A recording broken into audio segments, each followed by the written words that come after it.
We are now in the waxing cycle of the moon. The moon is growing bigger in the skies every night. And if you didn't make your new moon wishes last week, it's not too late to make them this week. So listen in and find out more.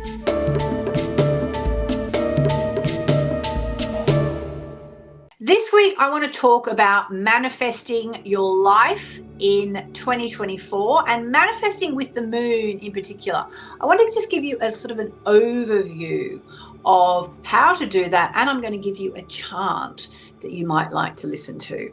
So let's start by talking about the moon and manifesting.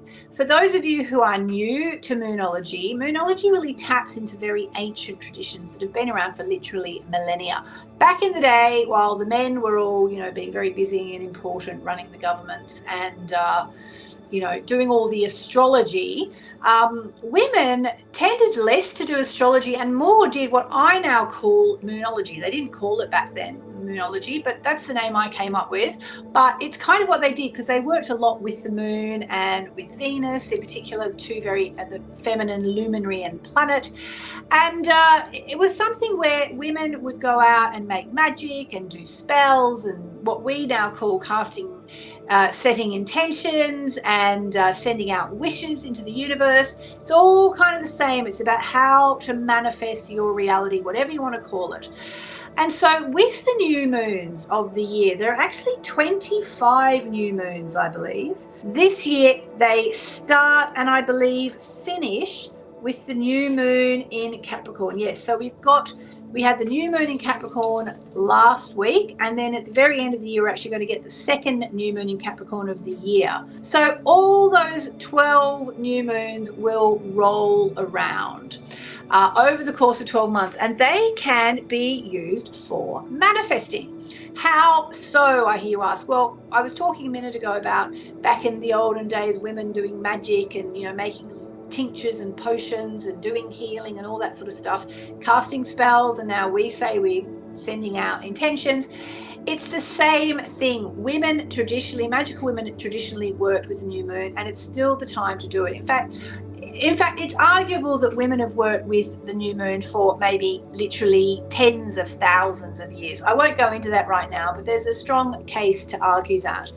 Now, why would we do that? Because the new moon was always seen as a very, very magical time. If you think about it, at full moon, which happens 2 weeks apart from the new moon, at full moon, we have the moon at her most swollen, at her biggest and brightest. And then we go into the waning cycle and the moon starts to appear to get smaller every night. The moon appears to get smaller every night until we get the dark moon, which is when the moon disappears. All right, and then we get the new moon, which is when the sun and the moon are on the exact same degree of the zodiac. And then a few days later, we get that first sliver of the crescent moon.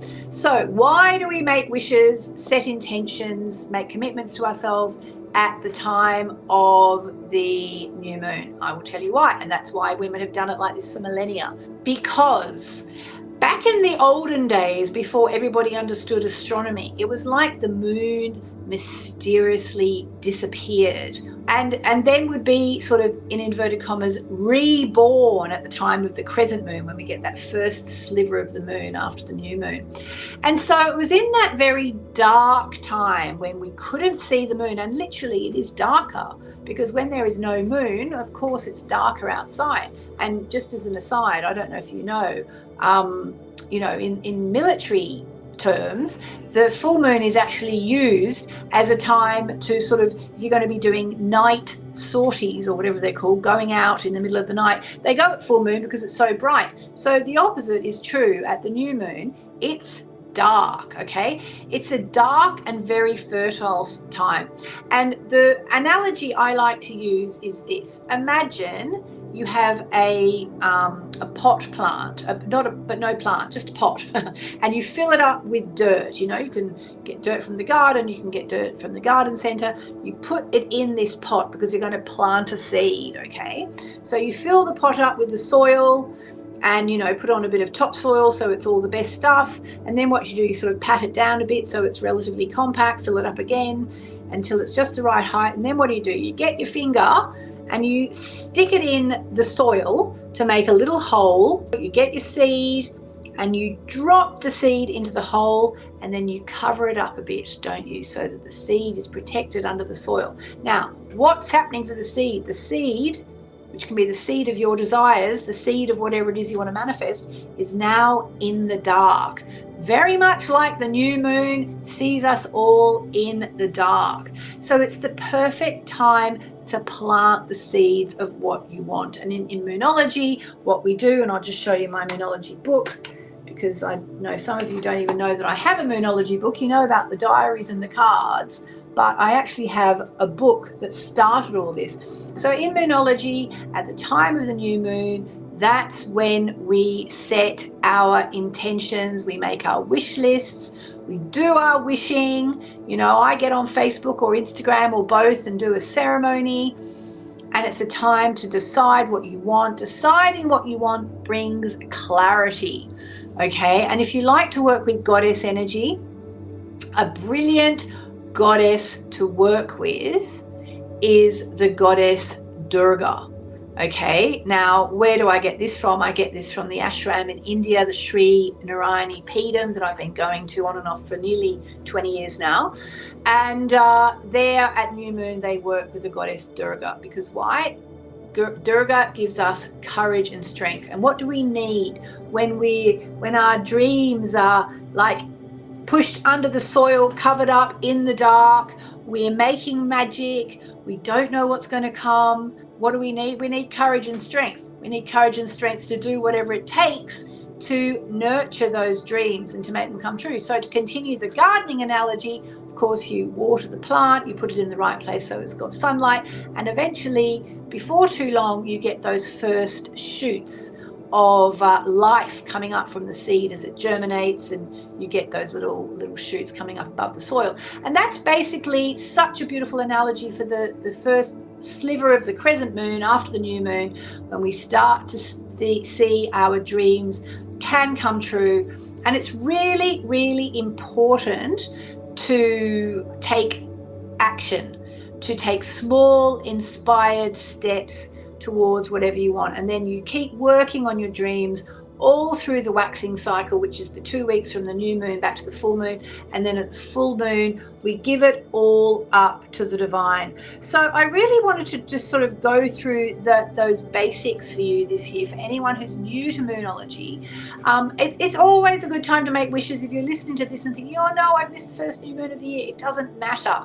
Just go back to it and just make your wishes as soon as you finish watching this. But I also wanted to give you that chant this week, which you can do every new moon, or you can do it now, or you can do it whenever you need courage and strength. And it's a chant to the goddess Durga, okay? And it just goes Om Durga Ye Namaha. I'm going to chant it 3 times. And so whether you made your new moon wishes or you didn't make your new moon wishes, or you're going to be making some waxing cycle wishes, as soon as you stop listening to this, just write down, say your top 3 wishes. If you've got my beautiful Moonology diary, if it's still available, buy it. But if it's not, sorry. But there is space in there to write down your new moon wishes and write down the action steps you're going to take, and then just chant to Durga, to ask her to give you courage and strength to do whatever it is that you need to do. And I just want to say that this week we have the Sun sextiling Neptune, so it's a great time to be chanting if you're new to chanting. We've also got Mercury making a harmonious aspect to Saturn, so it's a really good week for getting really clear about your intentions for the year ahead. Even though it's not the new moon week anymore, we're still in the waxing cycle, which is the time to really go for it. Plus we've got Mercury harmonizing with Jupiter, so it's also going to be a time where we can be optimistic about our chances of achieving our goals, manifesting whatever it is that we want, and that's half the battle. And we also have the Sun conjoining Pluto, which follows on from the new moon last week, so it carries that energy through from the new moon. So really a time to be making magic. The only real caution this week is there is a Venus-Neptune clash. So if you suspect your romantic life is a bit of a mess, You might be right, but just go through the week, decide what you want, set intentions. You can't change anyone else, you can only change yourself, but set in waxing cycle intentions for what you want. All right, I hope that's not too all over the place. I feel like it's a lot of information about stuff, but hopefully it starts to help you get aligned with the idea of using the coming 12 months to really set intentions and to see how powerful you are when you do that. So let me do the chant. I'm going to do the chant 3 times to Durga. Om Durgaye Namaha. Om Durgaye Namaha.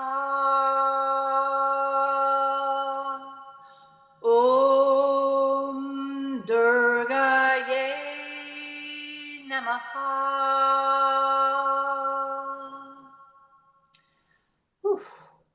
Very powerful chant. And just to remind you that if you're new to the podcast, we drop the week ahead forecast every Monday.